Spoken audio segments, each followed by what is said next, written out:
AKPASUBI. Ogo ti me. Mo ti ewe o na no me we no mo ta we bo. Ija mi ma ti bonu e. We bo Total. No ge ma zi omo bije. jeje time kini die. No ga go. Ogun na aje be ko. De ke nu mo bajo wa me nu jo wa me ka gbon nu jo.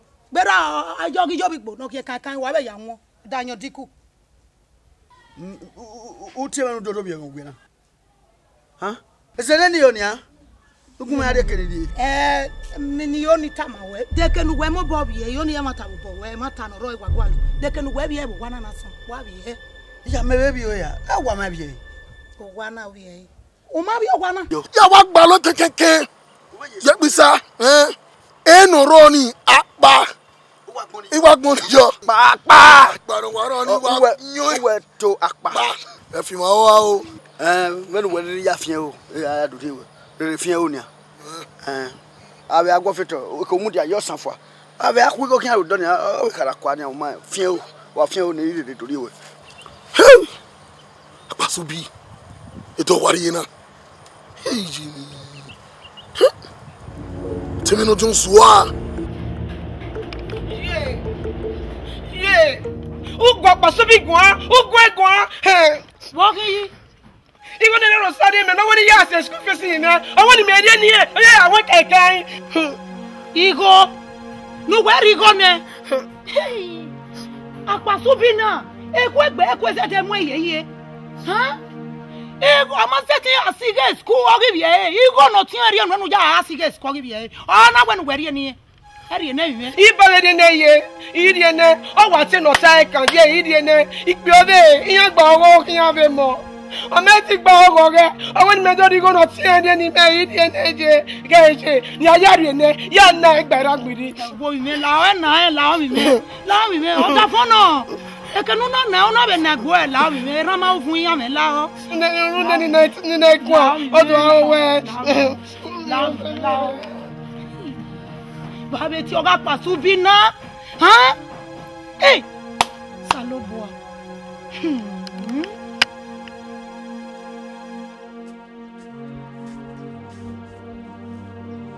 Vini ka this no school ye na mo ye be mo ave code guess risk ma no ya de ba yan we salobo I we gboni understand for you and ave boys ni risk ma no ya le ni ya ko kwa ya no we me mu we kakabo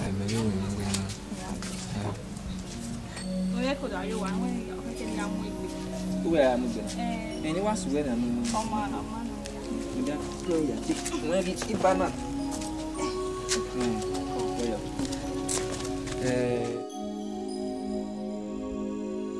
Mama di mama. Eh worry. Ya se do so leva. Ya fi.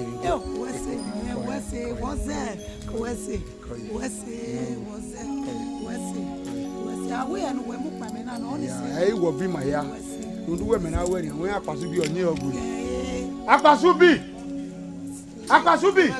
I don't get pa.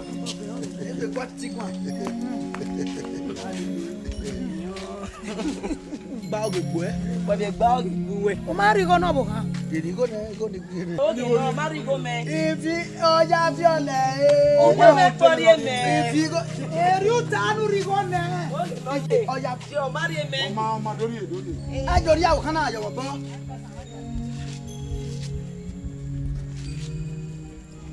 Hey. Aga ni go do mo ya. You dey ne awa. You go do ne. Umari go me. La moto nu ki apa. Lo fe tele loe. Ikale lo. Ebi amane ya de ka ki wa. La moto. Titi ya ko. Mama ba ki fe fa me. Titi lo fe. Amo wo kan o. Aiko.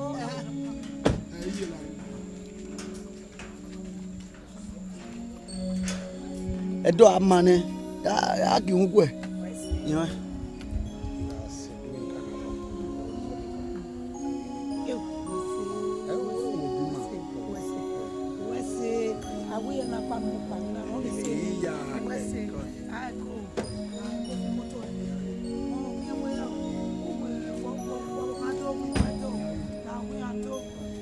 Yeah, mama.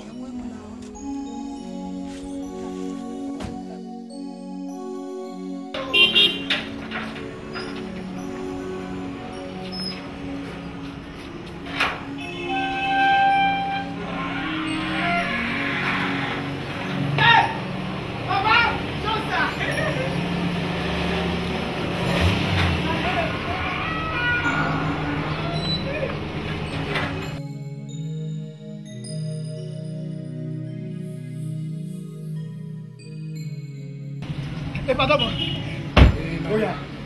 Akasubi. Brother. Torí aso wa ni. Ana kina yi. Come on. Where me there? Come. Ni me ko. Iya. Iya ti ore. Where me there? Oh, agree. We no the way. Oh, agree. But I wait church way. I wait church wa no. Owo wa to bo we. Iya. Mo bo wa no. Imoto na yo. Monya ya. Koni. Wa me na ye na re ya bi gbe. Akpasubi bode gbe la ro ja. Ide ni ga e. Masubi. Enabo. Monya ya, wa ga ni. Wa ga e fo no do ba wo wa o.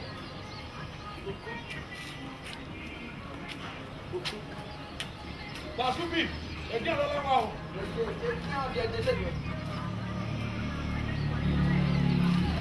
Agbona yin ni. La relu ki ala wa. Ogbogbò kunu anu. Bẹ́ẹ̀ wá fi mi lọ dùn. Brother Jobe. La rege. Ge jabe wa te odukun. Jabe. E wo tata kiri ki na sa meji. Be ki awon wa. Wa se ope awo. That's bom ya. Damo. Na me. Damo ya. Damo.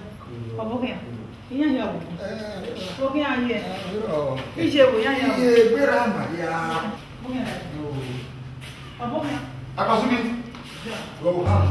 Obo ya ya. O ne mi yi ma wo. O moda fo dede. O se gbe me no wi ya wo.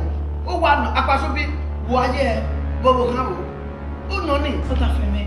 Ti ma we pa wi ya. Eso que la me. Akasubi. Akasubi. Brother. Tuta. Uda kiri de na tuta. Iya. Ni tota. Bi o kata ni ino nya obola. Yo ka mi se yo pe ayo ku. Nani. Hey. Oma, we ha me tuta. Anye we ya lo tota bo. Ka mama ni tota. E no teme ta oda. O wi se ka be no we. Oma. Akpasubi total. Eh, bon temps. Le bon temps. Ciao. Akpasubi, wala ki. Iya, ayo bo kan we ni tota pa. Dili we no total, to aka we no total. Iyo we ni tota pa. Akasubi. Dio wo no tuta. Oma wo tuta o to eka. Ga tuta ya ga. Madam ni tota yo na. Total ai ma total ina. Ha? Brother, mo we tota yi.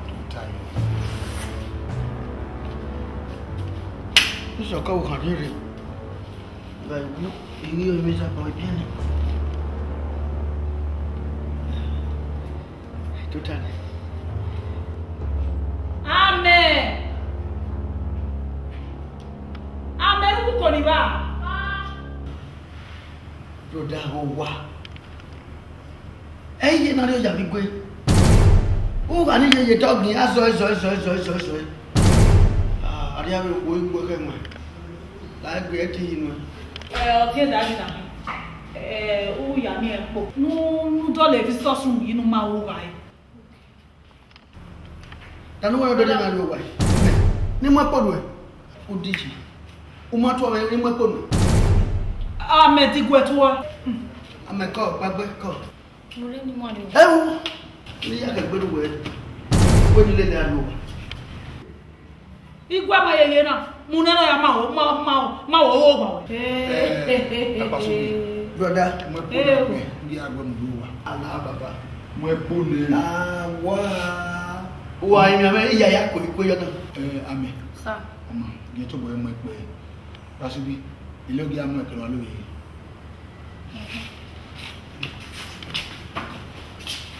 Woni ya no bi. Ya no bi. Man no di ari ba ni ya no bi. Wa mmepo so to no ku. Wa di ba kelo bi na.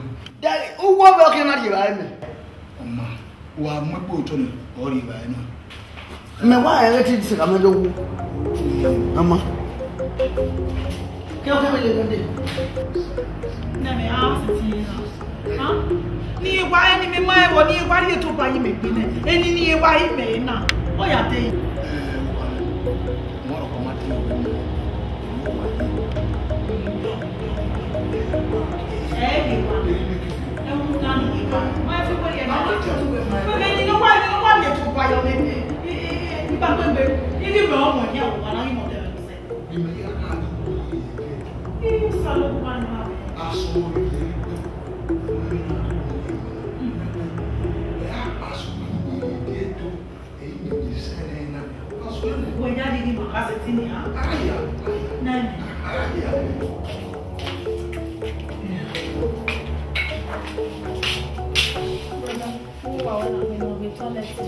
Water system water system. Toilet flush. Mami kami. Oma kami o. Aw. Oma kami. Sopa.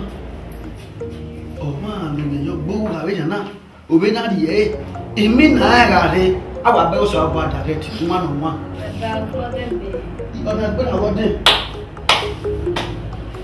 Iyo salo kwa. Ona wa ye. E ka be.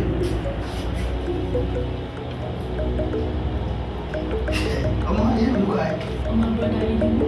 Awa le mi ke you ti ga do. E ko le mi ke. Wa we me. E mi ke mi. Mi ke mi ni ko lo bo wa we me. Salo kwa. Wo se. O ki se. Ni kana ti de bo wa we nya ya. Minu ta yenya. Ina wo do no ke ba so. Wa mi dan. O salo wa mi dan na. Oni ro we de ni ti nu kama. Gbono na ha. De gbe nu ka. Oni o ke no ga o ka o ru fe yuru. Wo fe yuru we iga kwa ni mi kemi. Do wa ye me. O fe yuru ne. Brother la gboni. Ebani no muda eya utakugbe meba abi ara na be ni be na mi we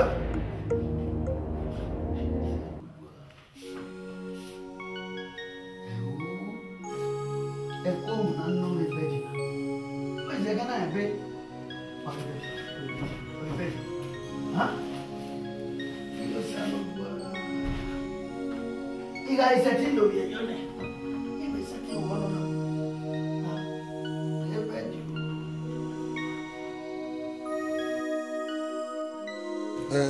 AKPASUBI Motio and Madozio Pre. No, I go back when you keep listening. You don't do your swim in a back way. We won't do your swim in a back way. Back when? Yeah, okay, bear. So, okay, with super. When you may have do now, where in when I support back me. A gate man. Huh? A gate man, I'm not going to see him. A gate man, made I get. Somebody. Menawe you do aka get no edo. Ya bia ko no ala olere. Wa o kan aye ne wapa. Wa be de be be ke get no wani arada. Hi. Me no to e.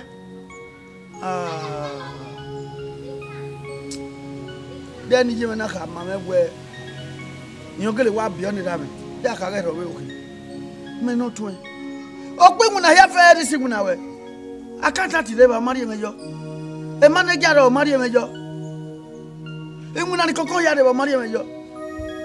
Nde igo na we jo gbogbo gbere no kasha. Ibe e gbogbo gbere du ma fi ame. Ya be igo we. Okay. Ni eri egon e kam simu na. Ya mu no bu kan. Kuma esa gin we yikin. Me ga ge di wa do me do. Bia he le lo ya de ba. Where bear? In one no be anything. Uma be. A good one already on. A vacancy here, Auto Povero, Umabe, who walk Mogwati, or Yahweh. Messati. Yes, Cuba. Robia Venu Pemofi. Bemoka. Someone you Bemoka? What's the matter again? Dana when I work about though. We have university for that. I wear one of everywhere. We are a degree. We will Latin school. Ever bad of ya. You go here fair and I can one. Where have you yagi? Bemoka? My yes school. AKPASUBI. Any night with an area soon. A babasti area wa. Or we make one said your way. Where we hear Umae be. Away missing our teacher in class. We don't do not tell a class. Who don't hang you well class? Or is there zero your who be who pass? Only when you are women and Tifiliqua. A baba go make one. Umae be. A missing it all lay me we were. No, who are going to have bound or give my ram. The man knew where you're going to miss a polio. I want you mark ready, or what on your barama bay. I want you mark ready by our damn, or what on your barret away. More quick while schooling. So, yeah, be you. Oh, to one okay. I can't eat when we are doing that at the university. You got it, I will hear a tip. Who table at you, I will hear a degree. A degree of that, Wallo, Umio, oh, you be.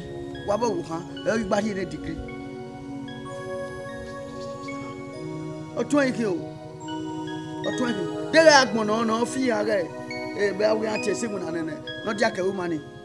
A trailer guania. Yeah, what go tell her no good family. In my hagum, I had your banner who are getting. Not beside you. I who can do cooling up AKPASUBI. Mammy trailer you run my feet. Mammy, Metrela, no Metrela, almost no Metrela. Well, when I bought your magic or 20, walk the motor there. Motor. Hey, I feel ya. Talking a credible Bobeca. What a bill. I would do more pan of why with some woman. Ah! That will come my way to feel whether the way you worry. What? Hey, Bob. A bon témoin or chum not you. You make a task here, what you want to do? My mere chum, not just a pan. Or I meet you not a decono. I call with me with my people.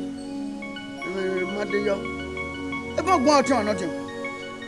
Allow thou can. I will come again. What we are saying? Uno or John, a real totally. There no see me like one. What are you doing? Ugmagido. But a parity meno. Ukwe vacuum, who are you, Bobby? Parity. AKPASUBI. 2 years, quite a parity meno. I go with the woman, say parity. Young load or the bed of the bed load. On your no yakalutu. What? Is a not mamma will be AKPASUBI. He going to make him a enough young he can't be needed. We go away. Okay, tall like him. Oh, your bonnet going. Oh, no, have a heavy book. Yeah, come where we go.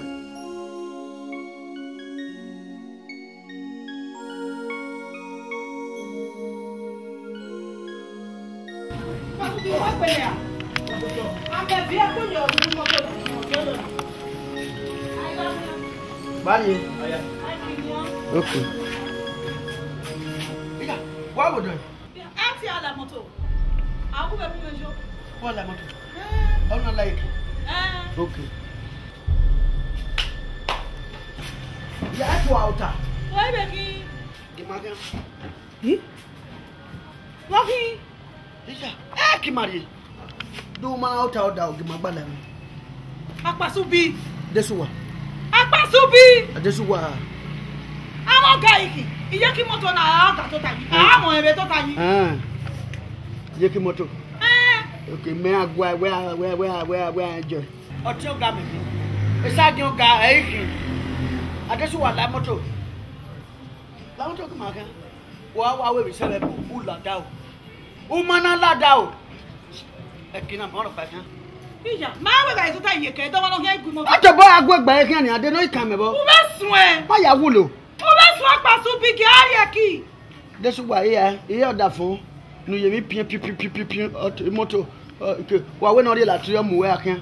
Wa we no do pe wa kan. O ra bi pin won. Won. Ah, iga pin won de no kan won bo. Wa le yo ku no bo kan wa be pin won. So kun mai pin egbo. O ga pin egbo agbera no won. Wa pin egbo. Do mu mu.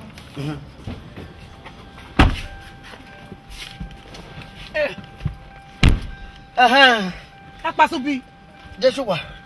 Akpasubi. Adesuwa. Ya le moto wo da nu fi le o. Bokan me yo. Ila bokan o be le bi. O ya fi moto lu ga ari ki. E moto fi gba ni. Wo da fon me kin nu wa ye bi kan lawo a to boya ki. Nu ye na agba we gbe. Ogba ere. We be ture. Akpasubi. O gbe me. Mama. Nana sa. Brother, oh. Nana sa. Benu tie na o ne le o kan o ya ni. Enu ya wo a o my phone. Wa we tie. Don't Akpasubi yes we. Iwo na do mu mi ari ki. Owo so ki to ta oda o. Ile yen ko ni to ta iye ki moto. Akpasubi. Brother. La mo to mu ari ki o leti. Oh. Iwa ka na wo tete we si gba o le la kan ni. Ni mu ari ki ni o ta iye ki. Brother saje we iki. Saje we iki. O ni o pa se tin ago da o. Le kan de gallop pa na o ke no gun we ke. Ese ti ya o ta iye ki me aro da o. Ha. Akpasubi. La e di okuna leti we ki mu ari ki. Mo se no wu. No da se jati. No ka wo wa na we mo pa o ta o da o. Mama. La yiki. Akpasubi drive. Agwa. Itu ta ke Akpasubi o da o. Akpasubi o da fe me. Mo wa ti gba ro da moto. Agwa e driver no. Okwa no ga bi na bi ju. E driver no. E driver we me kin. What again? Tell me Brother, wo kan te we driver. What driver kin a we ju again. Wọ́n na ya me ge. Ko gbo bi ye fa. O se ti zu o te won ni we su imu wa. Me, e ma ton no we pe na ga su. E o ya ku na. La moto. Ija mu e fi we transformer. O te me aje wo le o se fie o ni po we. We. La moto. Ano e mama nu mama ki pere. La. Nu aya mu. Mama. La ba mo. Brother. E mama yi wa ina. Oh brother well. Brother e talk ya wa brother well. Oh. Me wa ya re kere. E ma ton no kun se. E u de kun na.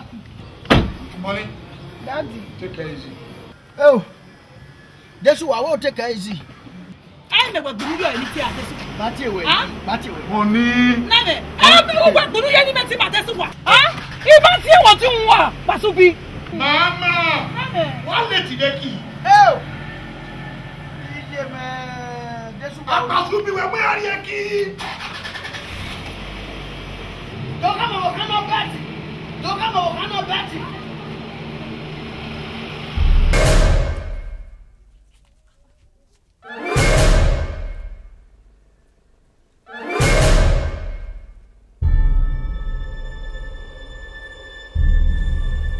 Akpasubi.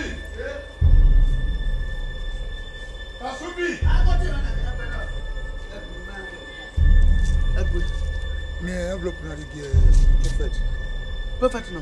Pasuwa. Eke o. Ebi we. Ye ki ye get am. Mommy. Now, see, I can explain. Mommy, yeah, explain. Oh, mommy. Again, you don't when I say choir master, okay, can you are console? You are console. But when you rock, why console for ne ubumi ade be me. Mama, imagine bokan again ya. To, Mama, how can I stoop solo? We were again me aya. O me stoop solo.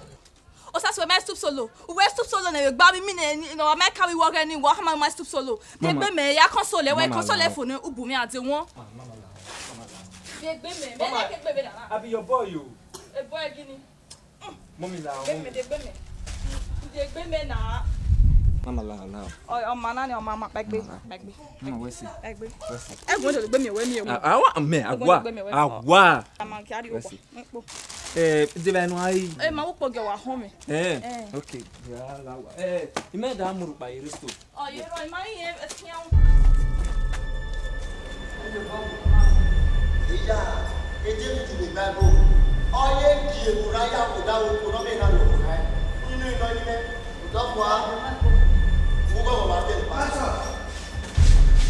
Praise the Lord. Charge Jehovah. Holy, holy, holy, holy, holy, holy, holy, holy, holy, holy. Hey. Now I very well. Praise the Lord. Hallelujah. Ima wa foni rusi. Kakabo. Uweru mawaje. Wa bere luni. Iwa bere luni u papa. Yo ko na de wo wa we se. I just Sunday. Wa bere church na. O keke no to lamele. Pastor. I tell you dikio samu ye we dey after the plan. Man, you go a full way. You're going to tell me here about away here go. Imagine you say, we're not going to. Now, Larry. Everywhere she give me your where the pastor at this on the mammy. At this on the rain, Gakota.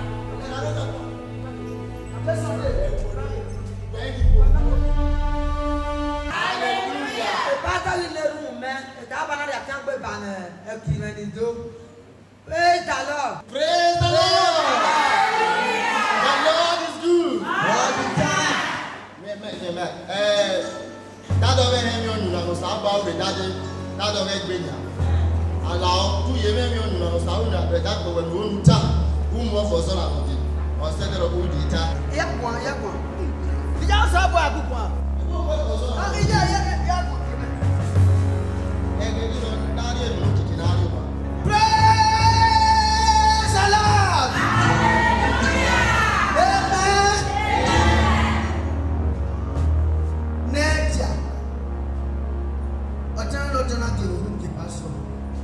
Praise the Lord. Hallelujah. Amen. Don't know the book of pastor. It is to buy my milk and I teach church.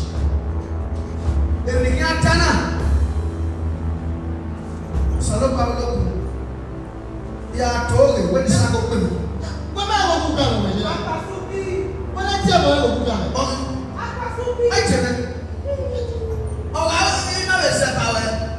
Oh, was about somebody who went. Open up a lot. It's over. If I don't know, the passion of our way. Oh, what? I don't want to check one of our muscles. What? No, I bind you in Jesus' name. Holy Ghost fire. By fire, by thunder. I said, die.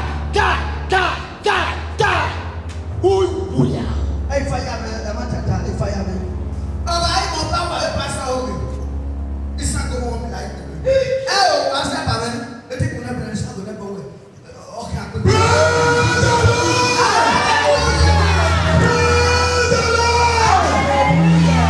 anyone, a woman and a Tiwasi, or a typhoid fever, make a loss of fever, or not very well. But I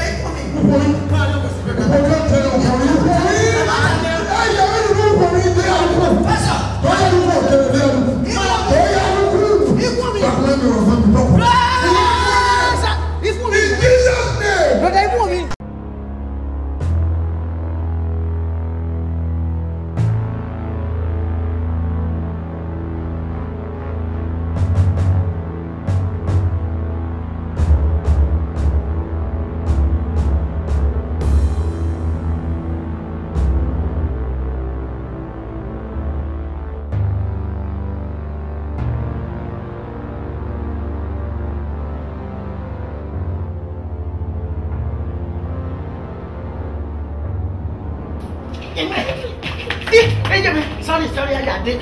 Took out the dinner. Walking. Envelope. A green larko. You walk him away. I don't know where to walk on him. I don't know where to walk on him. What they go to walk on me? Yeah, tell me, madam. Yeah, the madam Tama. I just want to tell madam. If we're moving. Salute, I want you. Gay.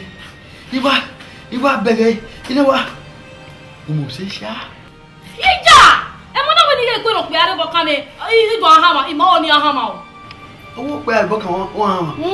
I just want to my way. Igbo kan Igbo fo. O mai o mo se. E me bo kan wo ma han na. E do mo ko me la wo wo. No na mo se e o mo ba. We ni ka ma won. Te mata. O mai o mo se. E kere e kan mi na bai wa koyo be ni. Body work kere e kan ru bai. Ku do di wi ai. Ayi no mama no ya we yin na de so wa e kwa.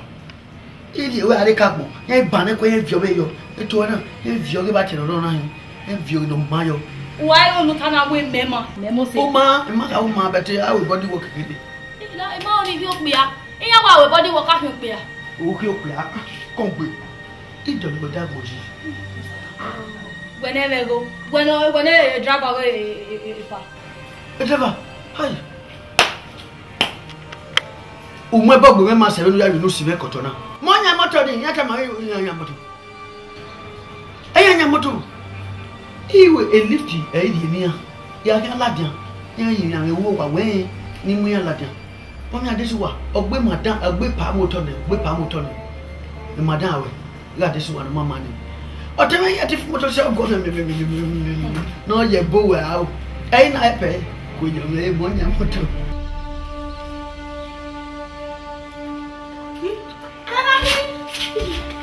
Boya madam. Ah, amen. Ele no muja. Desu wa bo ki. Pasubi uwe na ele. Bo le di. E ma pare do nu o. E ma do ra desu wa nu o.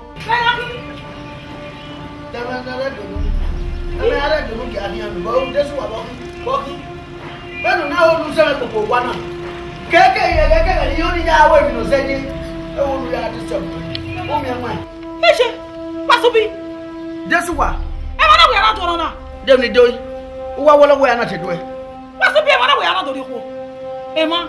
Igba foje ro bere. O da wo ma se we. We wo ma so. O we obo kan we future. Ogun ate. E ma gwa. Agwa. Ogwi me. Agwa. O ayo mu me ya ka mo ka gbe ma bi gwe no do ko efo. Ije me o, e mo pa na. So, lade. Benu ya wo samu yi no da fon. O te me asu o mezu o. Em no ke du we gbo ke na sunu me ami o. Benu ya de em no ni mo nu re. O ami o, hebe o kian. Benu ya de em no ni mo nu re o ga fana. Onwo ya se ma fi boya ma o ti ala lo. Una je sa lo me gbe ya. Ami o. O te me akon me kan. O zo lo te me se hone. O ya hele lo bo.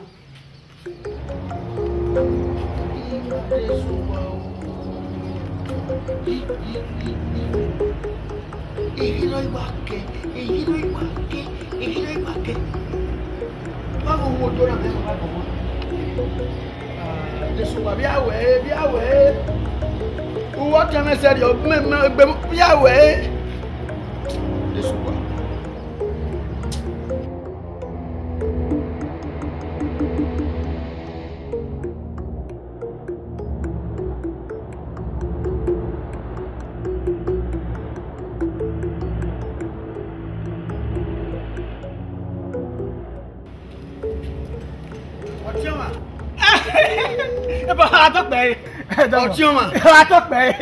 Ni yari edona. Wo won ka o. No mercy. Ni deku no tamata. Wese sa. Agbe. Wese. Omo ku. Wese. Ke gwali yo bowe. You know him.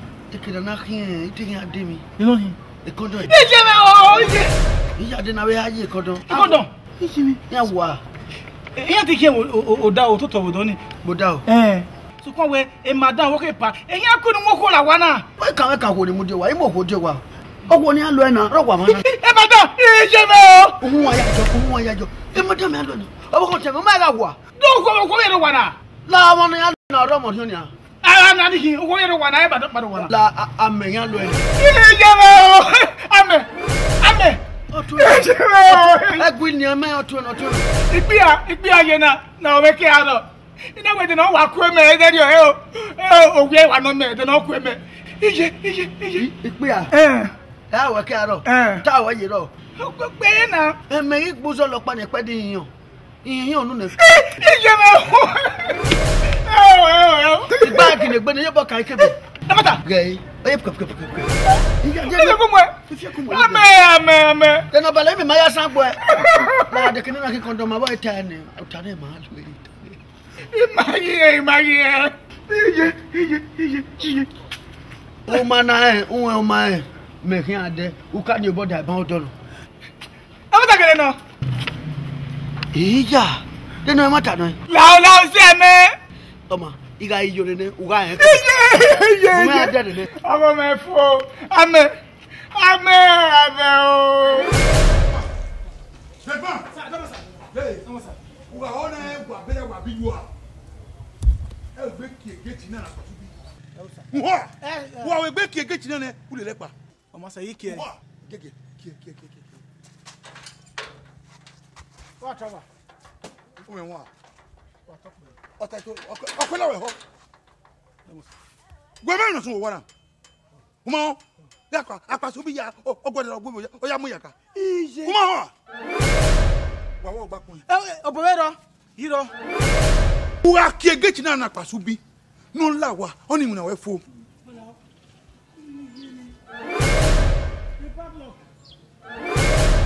AKPASUBI wa yo wa na run di me do gwo wo.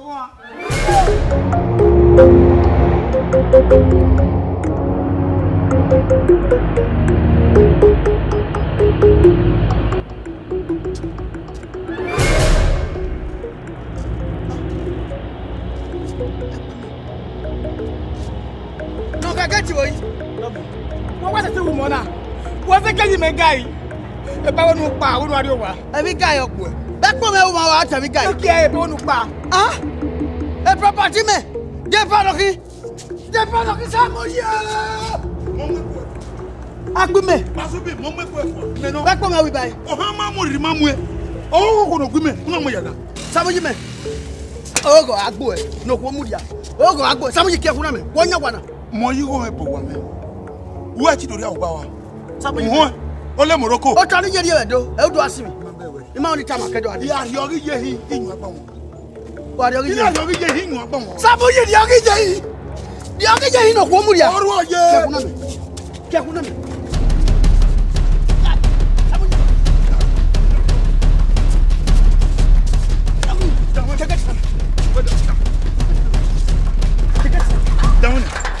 What the boy get now? Ole Morocco! Ita bebo oju ẹ. Oru oye. Get na me. Get na me. Me we aye kena bati fia. Oh, ya fi owo. Me afia. Wa. Me yi dagbo la ni no. Ita bebo wo. Me. No ko mu dia me. Oju ẹ. Me. Ole Morocco. O gbe mi ro pa wo. O wa dogu. Ole Morocco. Me ko mu me no. Neno kwa di ron saje. Me Ita bebo wo. Igi me la. Obo kan de owe akwe. Ona aye pe gbo de. Ikwe o. Oju ẹ. Okan wa yin ale. Me ko mu. Igi me la. We o do de wefo. Oju ẹ. Dan se pe ogun ando. Ogbo gbeju e. Danu we do ki ase pe. Oju ẹ. Ole Morocco ita bebo wo. Udogu wari gwe dotile. Gbe. Ole Morocco gbe. Oju ẹ. Ogun ando. Baba. We dogu. Omo nu we ni we do wa mi. We. Wa ta gbe la do sa. We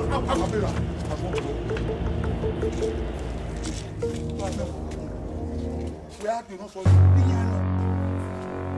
Who got me? Who got my little?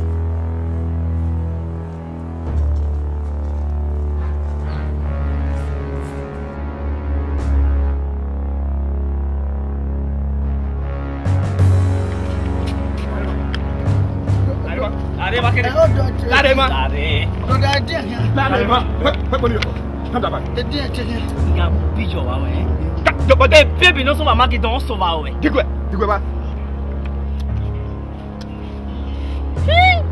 Oni evi no pa no.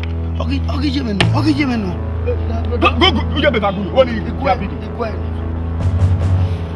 We bare po. Aboshi. Already okay. Eh, move before. Away more.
Mama. Mommy.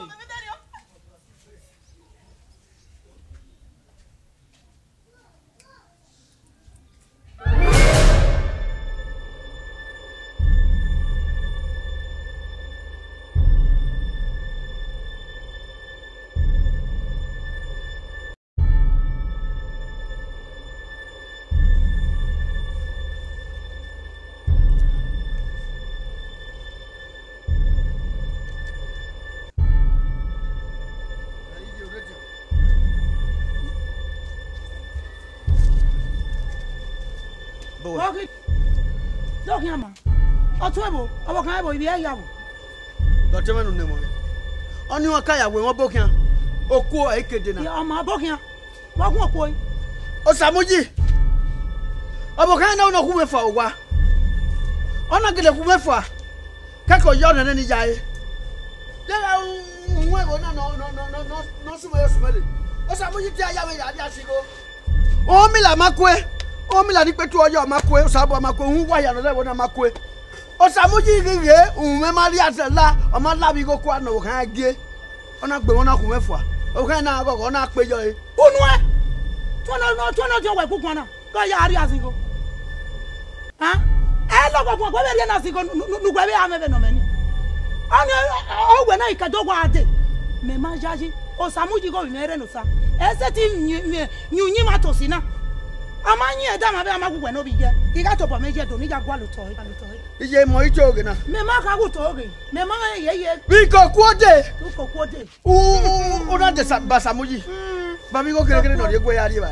Me ma go ogota. Mo ito oge na. Ya gwa lo to me ma e. Me gui. Ati. Mo te ka go are there na. Eni na ije na ni a. E bread bo. E bread. Eh. E bread di. Owabu bread opa e container wa no wa mi moto no bread wa je we say wabu we say wa ri eyi o wa gbo bread o agbo ohun ate ayo da for ya sigo wa ke bread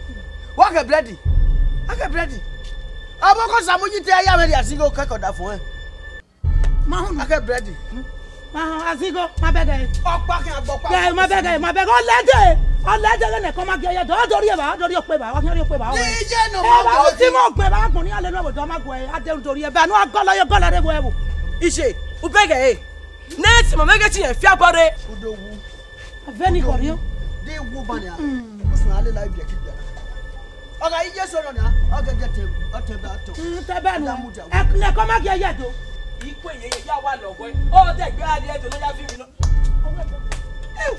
bi aki amu je mo e iga pasubi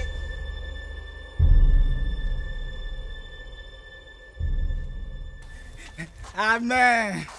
Amen, what you? I know go you say. Why would you do me? Are you there? Hey, biscuits. Amen. Wa mo say. Amen. Who wa gbera ba wa ke get inu e. I get madam rowa, e pai rowa. You know when wa gwa lo ya dey. Ni atama we amen. Ina no pono ki aron odi on ipe a o wa jina ki aron odi no wa koke na koke na we dokpa iwa tama iwa boss e ma we ami wa me na ira me ogbugbo no kono vigwe mo modion ugbo ni megbe e akin ya moten ni mesi upoge vare we bohu ware we bonya owu ase wina edo mu me ya ha do mu me ya na ba me honi ni wa ni we mo ni like me wa my vac gbe amege okpe no ka ron won ni na we ya tama we ame iwa we me we won pogi wa lu ra ni na wa go wa le ra wa lu won pogi ya wari yo ya wari mina iwa mina me we na wa we gbe na Ozuo. Ije mi wo. Yo. We lo kire bi na matu kwa. De to to kwa. Ya emi ya we. Amen. Me na me. Gateman. Me. Chief cook. Wo wa. Na uri bai. O ma uri bai. Ni ri no kede da de o ma se. E be aga de na. We. No no 20 no re we bo no do mu we. We na wa re do mu we. Wa gbe o. O bi azen. Amen. Mete wo kwe. Ijimi. Emi wa koko pe aye na. E mo we kwe. Ijimi na ya be kina. Amen. Itamane yo. Itamane. Iye we are kina pasubi to we do. On here yan wa. Beni me kwe kwani a. Egbi me wa ton. Egbe we wa ton ye. Diu ka ona pasubi wa so me e do ke mo fa we o ka me no tota ona wa tota oto kana we laga o we yo we di tota oto o we yo tere no se o wo ma mu ya agbon ya ne o we bodo ya wo ma o we ti ya gun ya o wo mi la ni pe tu ke o mi le baba wi ga ere me kai igwe edo no ge re ge wo mo to iga me ri yellow bi obo me mata oni o paye e church ni menada AKPASUBI wa o ko ni o yo me head brother fún ẹ ona wa ya ba hoge o wi edo wa o ya o be na ko na ni o da fu ko no o wa le ye kwa lenu ta ma me na muota ona wa bisango o we bisango me de o gbe mu gbe pastor o bisango gbe pastor o bisango we ki ayo bo wo we see we can we must we say AKPASUBI ase ba animal say no e wa o kokoro no see ni ikpa bi make ikpa bo ko we le here ba o be nyenyenyenyenyen o bia le ke na ba hiri media ari me tu no so take AKPASUBI wa ya ga amu ya do kan ya ona we ya do we do ma ye pa ime wa yin we na o Yao de kan o ba je iwe o iye na o ta mo no ina o ta mo no we no de o mo ta le pepe wa gi eru wa gi ron don we ge se am oya ba ji ma we o na o e so ge be na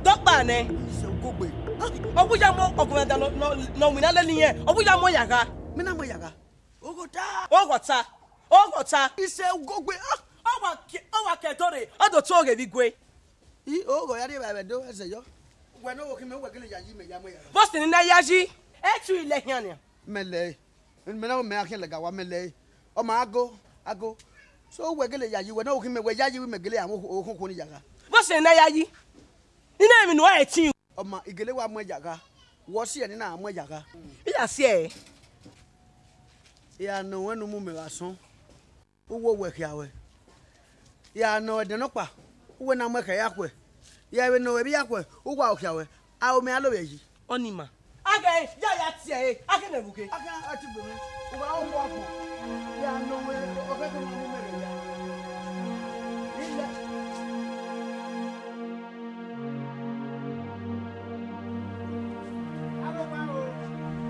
aro wa o Onihi. Obava. Tegwale o wa pa we yo samoye Iyo samuji no kiwo. Obi o pa beti e AKPASUBI. Mama. Atele no e. Otono. Ye erowa. No ayi erowa yerowa. Wo kan o samuji no ready. O give me. Sister, e bread no dey no mure o. Omo the bread me. Mo chief security no wona we owawa. Dito ma biro ne agbe ni gi ohun yoto. Give me don ni yare tie.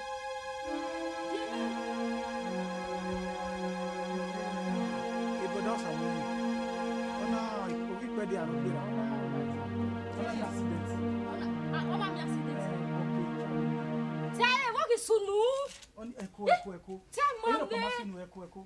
Mudame o ma ipegbe. Oni na gire wo. Oni say. Bagbe, e ba na won oni say la. La go la bia. Oni say. Tota. Tota, oni say ko. Oni say.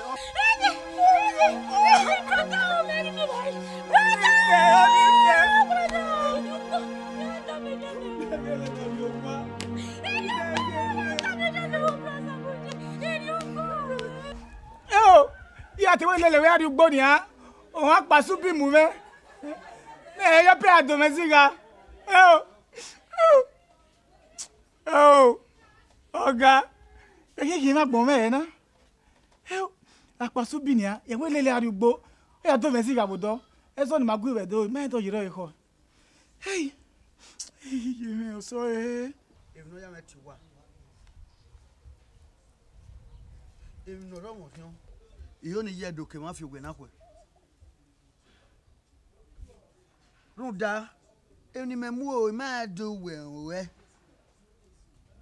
o so le fa gbagbera na ya so ran fu abogo teme samuji bije ke ba so ran fu ane iyo no ro mo rion ni amana ki o kien gege na gege ru le ko da o Ogo temere adesuwa. Enya so no make no mu da. Adesuwa ake okan na seri ono ya pa na wa aso na fa omade gbere. Emi no ube do ni awon meta mame. Adesuwa we seri o. Emi o teme ya fe ofie go boge. Mado ami o teme fi awa. E ko no pa ila wa ni. O samu yite dogu, yore magin, yore barie, yore ofigbon. Yon zave bue bigukun se ka agufane bagena emie se ka meme nguna nia gun ari edo ni ya mauda eme mo gwi kakere we ne aya ga hu e be o yi won me makin aje uteta se mi yi onuwa mure na utezo se me we ori me gbe okegbe na kin aja iga teme no kan emu hu oge osamuji e wo kegbe mi ye ma kegbe ami o pa na desu wa ma ebe do amanare tu awo kiania owe mi ya fe ogo gin owo teme o maga ku na ya we o no we na ka beri ona o wa be ma wa wenu mo egbe no ari edo no ya mi o mogui no wa gba mama be no keke ma beri wo ma gbe wi to mo ya ka pay school fees ni ano ita o ma akwa ya kan ije dega o samuji ni o wana kana ni o te fo igo no kewe beria aya so wana mi alele yedo what all what ti ari bedo what all no o we meku e di bedo na ya bia me my said o de ujo meku di bedo na o ye no de da oko no get it lelo no lelo akin o be mejo bono o be ri ni o be sudo no da orin opa mo kin e do ni ri na o ye no de da oko yi adesu wa ma ati t-shirt o lelo yi wa we uri e obo igo kere ni ya gbakwa e ibe ya si moto ni e LOVETH gwagwan e no lelo ekere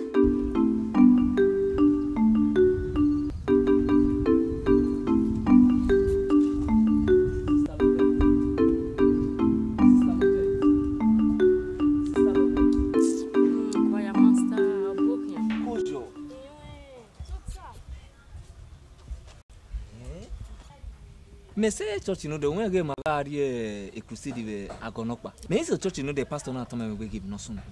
Be wo me o eri ami o Ere no so kwa kufu averio. Na gbe me fo a o. Avije ibo no. O tun eno pa boge ero dion. Ori Edo bo. O buje no sa. Okay, ori Edo. Okay, nya gbe mere no safo. Ere no so mo no zige school me. No le ndi mo no ya ga zige school me. Oni mi na we me ya ga je school. We ya ga. Si mi ai wa we school na. We school no. Oni say o say na I give you o say church we juna. We worry if pastor can remembers. I ga raise of free kiri I be ya support you. Ame ave here ugbo kiri ni be mu. E no be wrong but ibi remember. Man they will have your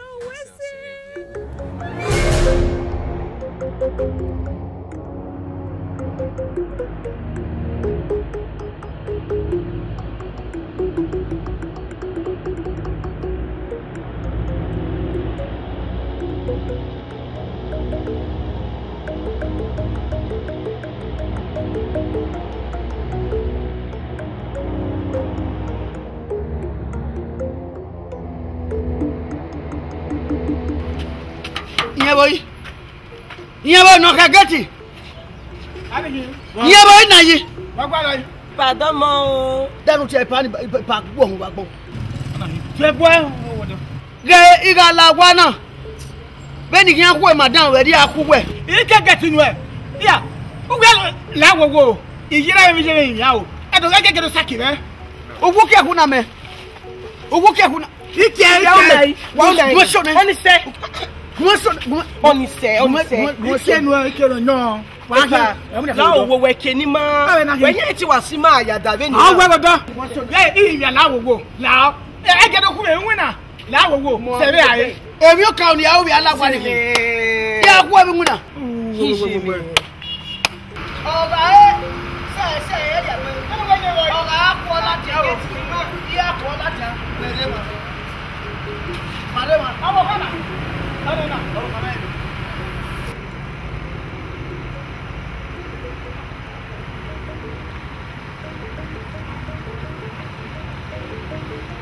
Where am you? Madame.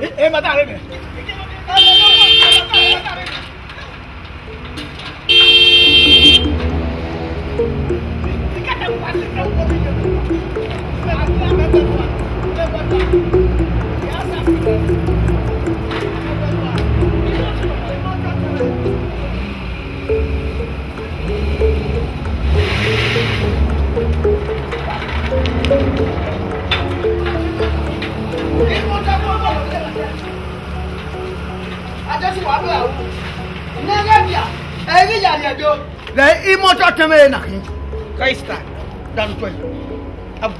Wait, we can Babam. As Moria Saku, Wada. Nadia, the Mamma Walla. Come off your son. Do you got Tamari? What power? Well, no, son. No, Eswella. Nadia, Nada. You got another little bit of Yadi wife. Don't care what time in Lawa. AKPASUBI very. David. AKPASUBI very. Where had he wedding? Yemela, what is the matter? Ubega, Ubega, kino da fontu ato wedo. No way. Akpo lo ba mo. Anyway. Ubega kino da fontu ato wedo. Ah? Eri ono mo me. Akedo mi ma wa me figa. AKPASUBI very. Ah? This is what I say. We just a tigba. Ọmọ Yemi ani wo gba. Mo pa tun. Yemi ani wo. O ba le gbe na no mama. Me ma ka ku inu enu ge egberegbe gi e. Ọmọ bi na no te gba AKPASUBI. We le gbe la me company. Ma ki ene. Ino fo se gbe la o. Igba o ere na wi keke ti ne we ni la wa. La wuwo la o. Leni ge we ya yi muna na han wen. Ba ye nu si. Itama we. Ni wo na je hu e na. Sister, es de desert da for me. Ao me o yan ake. Runda o tuo e mamure. Wo teme adia. I walk here be kan. Again we na ro gwa na wo tun ra gbon. O ga esu egbe. Ama egbe boy ibu no hin na so egbe na. Guy, it's time when egbe me no tabu nu. This should be you are. Be no. What egbe mo bi? Should be you are. O gba ri na ri me adu gba. O wa e kan dia. Do fi e bo gba. Test the yen na ri o wa. Aka no wa. O mai won. Ai te mi mu ku o teme lo pe are. Ti ya do le. Fi e bo gba me de suwa. Wa mi ni ku alo. Gbe. Ke wa ni na pa mo ri oga. Ya ku e we. Ni ke ta ma we. Ya ku e. Mo ri oga. Ni ke na e.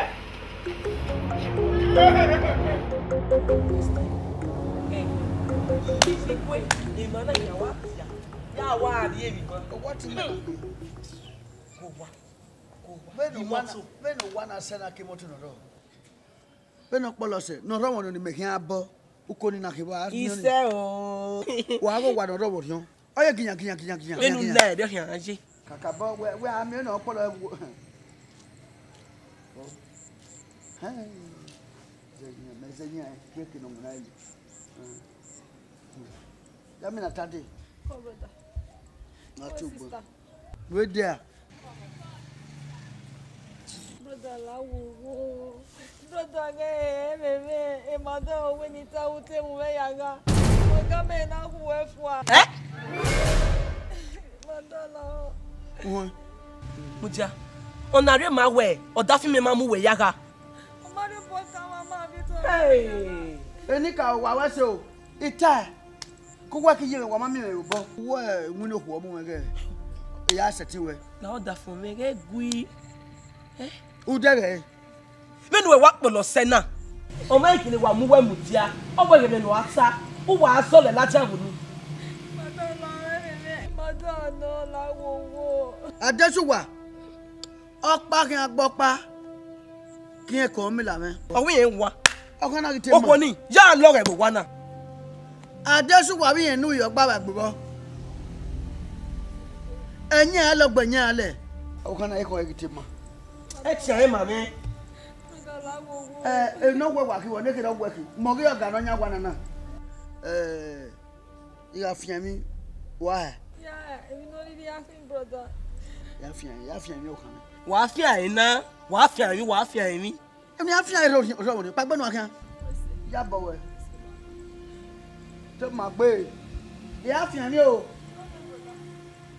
Wọ́n ìwé àfihàn akan o kan ni ya wa ye fian mi no egu ma ho fian mi ya fian ete amen oye wa mo se avana na je na egbugbe dina je di ma e ga won ma o so do aye bo ke gugu ma nta ma o emi ni me ni iya yuwe e madam boga iye mate ma emi weta women no ya meta mami aseni no ga ya ku AKPASUBI e madam o we ni ta we AKPASUBI te mu yaga ogileta AKPASUBI ma dede ri obo kan mi iko wete me we AKPASUBI o we mi no gbo ti won ona rigo ona mo wo kan re ibi o ga wu ne iya ahwima we lele mi arigo ni lele wa arigo we me ni go we no we getma greve na getma hin ndo teme mi ndo ni na re we bu o mi wona ne ba na bi ware ne odo mu mi are we bu e wa ko ni me wa kole odo mu ma eva mi no gije na mi akwe ya wa ko nu igu nugwe kwa koko kedere ode nuwe wa ya wa kwe wa ya mu go yo mu we wa do mu go yo mu na ni ma we gwa we asun ogi ma na pa be asge wa ko yo wa yubo kame we wa re ame iwe we gbe ame ye wa tamoten iwi bi ho na ne o wa mu wo do mu ma re bo wa le ni madam ne o ari obi ne obumi ade keje o ide fo we ide no wo topa ide na AKPASUBI ade kondon ni ogele lo e temi na lo eji de ebi ne madam o ni o ma je me ege ya AKPASUBI amugo ma me o ma ege de so mo bo iwo te gele mi iwo woni na mi e iwo ni me koko ni ala una na ipe ade iwo ni wa kuke we he amuna we worry ya amunu ya amuna na oh se me ayo bye se me ayo ko madam o yere na se me ayo oh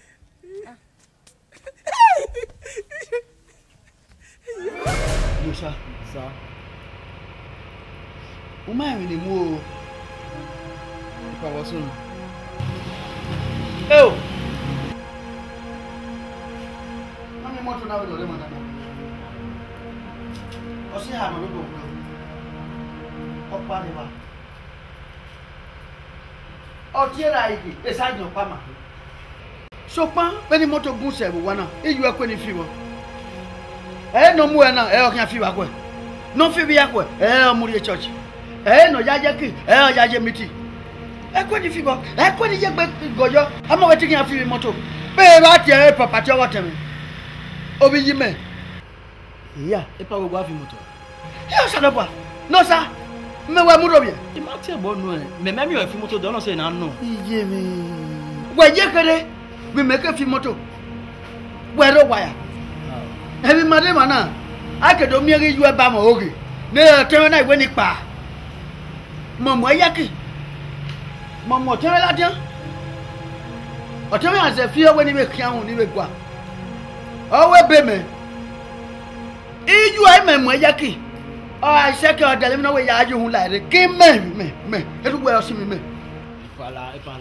Ipa won here una. E boss no free ni ya no ya manage ni. The boss no free. Iye pon me no da ma di ju e ga ekwe. Ipa je be ri o. Ya sa lo pa. No sa. E je be o. Di ju aje di o. Na de so wa ri ewi me ro wa na. Ipa. O ha gun re. Me ya mi jime na. Ni me no. Dora kwe. Emi ni me mi e ba. O te me ke dogun. A o we ga re.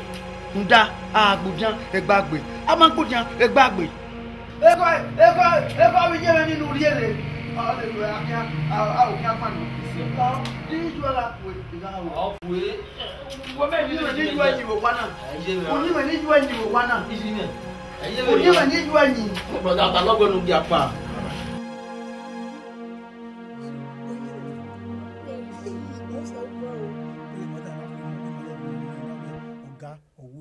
Am I ever here on here?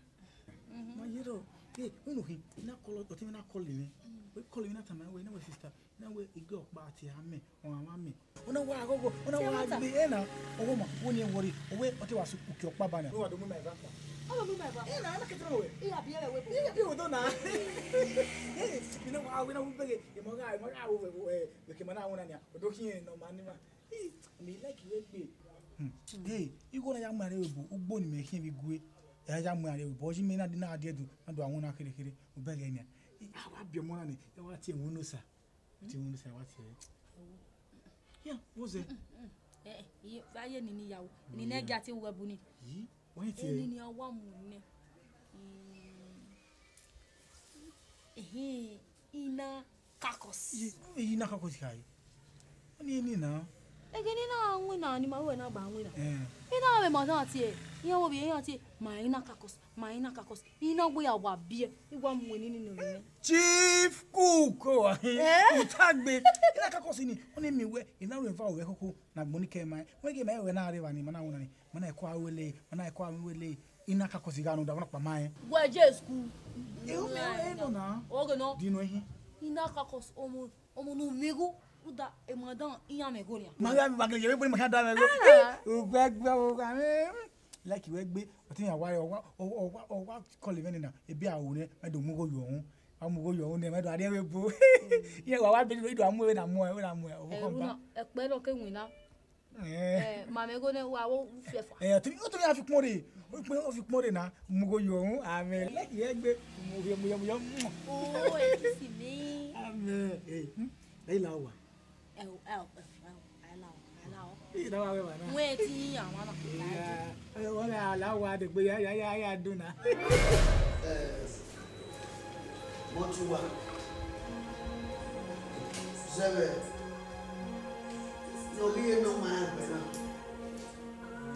Do tan pa. Da.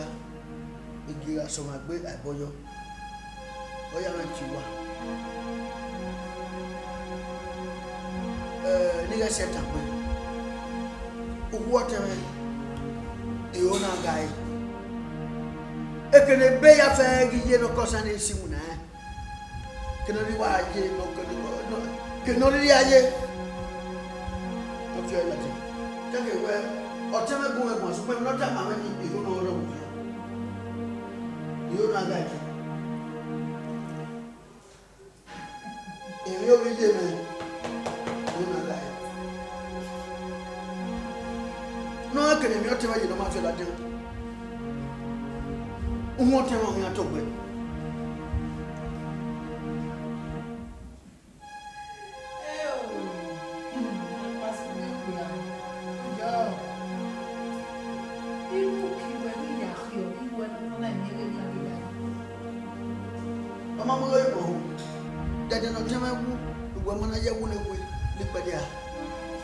Uma bere weni.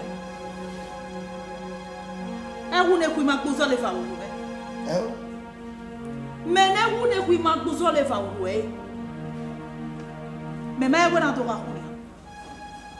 We no so na we na le sagere. Ndo ta e wona wona to ka. Me we wosu. Me bi no ta. Igiara wa, awo be fa. No bote me ne. No vie mi e no kwa be ikwe. Igiara e o no ko kia da. Ya gbo money pe no bote me. Ya sake me no. Sake me no. O bote me ti de. O te me no joy no. E wi ke mi ya fe. Be no bi e ma nware na. Ida yi ho. Atega kiona we ga kwa wa. We ma ese no to ato tai wa na to atebe na ya ga ye. A o wa me ma ye mu bu enere za godo no ma mo nyere pa. O je school na to. Sister only say. Mo go we na pese se we ma. Ne wili no gbe yo to. O emi ya me fe no me ke no se ke no ra me. O wili e ni. Ah ma bia. Ma bia o jo ga ta me na me be. E da yi me fi. Ah, no baba we ni le o me no nya se me wo. E we no ga se ti pa o. E no wa pa be. Sister, we did not make it. When we not do way, ne? Why is I? Atiti! Atiti! Iglare! Adeni ma ewe do won to be kopa. Oni ma bi e ma go to ma ewe. O wa wele be no o tu ya to so ni ba. Iga o wa wele be no o tu ya to so ni ba. Se bo yo a o. Ma bi e go na na mama. We wa ji. I just was saying ne. Maybe e ke no be. Come on ile. Tipa, ya tini lo yari ba ku. No tini ne wu. E na do agbe na ba na o. Da wa no igbe na ino sa. Ah? E di o tan we akun. Me wa e wo ku na. O ki ante ba ti na do agbe me wa. A o ki ari o da ni ani ado lo be kin wa.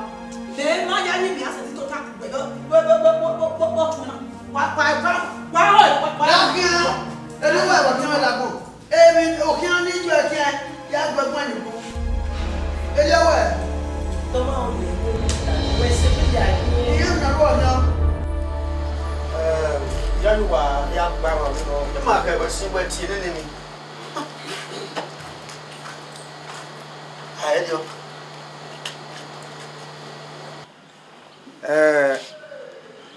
Mo mugui no funa. Mo ga mugui oge later. Iya de da Ebe no gbe yo to. Degi yen na ari awa. Be na ya ga. Emi hi ari yen be ne. Ezo ari na la o. E oruwe ma na. Ogbon na sai. lawyer ti ebe e me AKPASUBI ja we ki e ko we. Ha, ere no. Emi o mi kan we. Ugbe ba mi we. Ori emi na wa we Iberia na be no keke. Unda be tire anywhere. Nige giwaro pa mi ebe na nige tie ma wa. Ake mi we ri e bu na wa. Ugbe wa ri we iyo emi na nya. E ba keke ni tie ebe na. E na we no wa ya. Do to takere me dene iya yi wa ya gba mo Gba. Iya wa won pa re mo ri go do. Idobore de ai no sa o samoyi wa na ni ma wa ye na e la bana because iri ogbon yi ma e ona wo wa na ona yega so wobo ana wenu gba o wa na si Loveth isibo orima ona wo wa no rigwe wodo ona wo we ne Loveth keke wi yin o wa yo ni e ko agba oregbe ọmọ igwe ka ko wa igwe ka kiyan wa rodo Igo no raza usigo na 10 million naira. Oh. Ori mawura 10 million. Samoyi. Obi ebe nuye mi ko na fi okwo kere. Wa to. Ti e lo ya te mo AKPASUBI doga e. E ona wigo na. Owo kiyen na ti adesuwa. Nojo na agba wegbe keki bi eka ni wero toto. Lawyer wonwe ke na gbon ni o ma ni AKPASUBI atime. AKPASUBI maga desuwa. Eni no re ma ke ga adesuwa. ADESUWA. O se gbego ni o kwa nya e bora gbon. Bo ki bo ti on e ya gbon. Ona we so pon. E ti yen wa be ri yan he wu. Owe de ara mi ri yen kawe mi no bo ki yen na. Na ri go na no bo ki yen. O ya e ri go na raza na. Lawyer gbon we mutiane. Ona wa kan we. Okopa no simuna. Re se ba go kere. Re se lawyer. Ni ma do gbe gwale nda. E mo bi je mi ni to da me fedi fi opa kan wa ti sayo. Ti ebe me. Ogisi wuna ne no wu se wa. Ona we o no ga ti gba o re. AKPASUBI. AKPASUBI o ma fo. Ba se o ma na isi go abaye. Ha? O e nosa. Ona we nosa no musi wuna na ba o wa. Nosa ona we nu la ho si wuna na. Nu jo boda yese nu e ye ke nu da we le ni ye a sunkian o tagmo the company na e o kan je ni ye ala kan ri e yo se Lawyer be ro. Ebe no magwa tie. Lawyer be ro da wo ma si ya ge we pan. Ara mi adesuwa na lo ponpon na do mi ona ri gonu e. Ebe be wa kana. Lawyer e pagbe. E pagbe osoko. AKPASUBI. Nu ke ti ebe. AKPASUBI. E de da jagado. Lawyer wa ti ebe na. Deru de government. Ebe nu do ti na ye wo adesuwa kun ene. e mo gbe bi na. E wo gbe na. Yo ba ya gbe wa na. Ora gbo na. Yi ke bobo gbo na. Lawyer no. Ayo bo kan me. AKPASUBI. Wa AKPASUBI. Ha we say lawyer we wan see. O ye se ti ye gedo e. AKPASUBI me. O te wa gbon lawyer ge gbe wa. Lawyer, deru de government ti kan gbo na. Iyan o gbe be na ora gbo. E wa wa de su wa na ido na fo. E mo gbon e. E wa wa de su wa na ido mo. AKPASUBI. E bo kan ma wa ban na wa ma de ke no mo bo ya. Lawyer, Lawyer mo na lawyer. AKPASUBI ati me ya me do kere. AKPASUBI. De government. E je ko gbe yo le o ku fo. Amumu na yi ma bo. Amu na do bo. Ma to ma. Lawyer, de government. AKPASUBI so bi e. O government mu me. Yes, o government mu me. O government mu me. Oko. Ya gbo ni ya gbe won. E government. E you go. E government. AKPASUBI. E government. Lawyer, government. E government. AKPASUBI. Agbalaja wa gbe le ya. AKPASUBI so bi there. Ari la ho. Ari la na yo bo de ni ya. Ya ye reserve family lawyer. Ologun ni do a check wa. Like another government. Ina your government.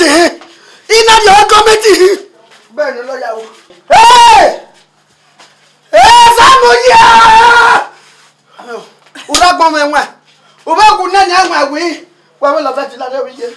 Igigbu atema. La de. Eso giro hai fi. La de mo teme. Eso giro mu fo. Papa na de ba ala ma ya gbe na. Bi ba bo. Na nu ke sa ba wa ya gbe. Bi ba bo.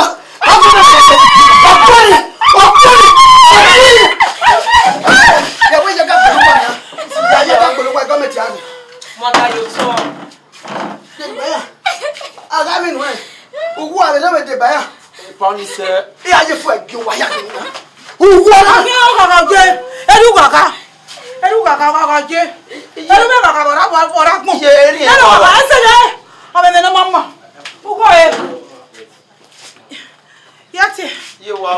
Police. Why police? That's my radio. That's why would I? Yeah, you're going.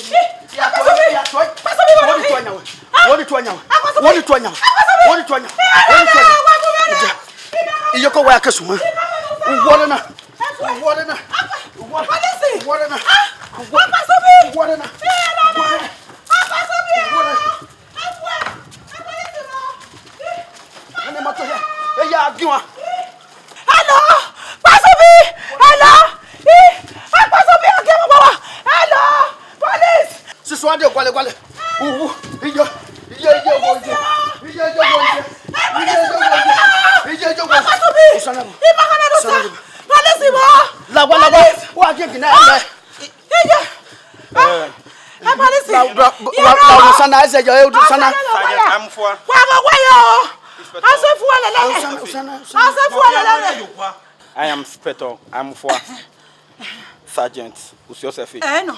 When I was terrorism, take him.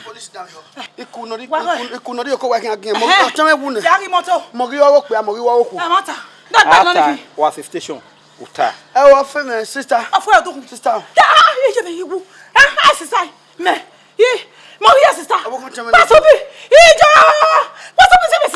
You have the right to remain silent. Yes. Whatsoever you say now, you use against you in the court of law. Sister.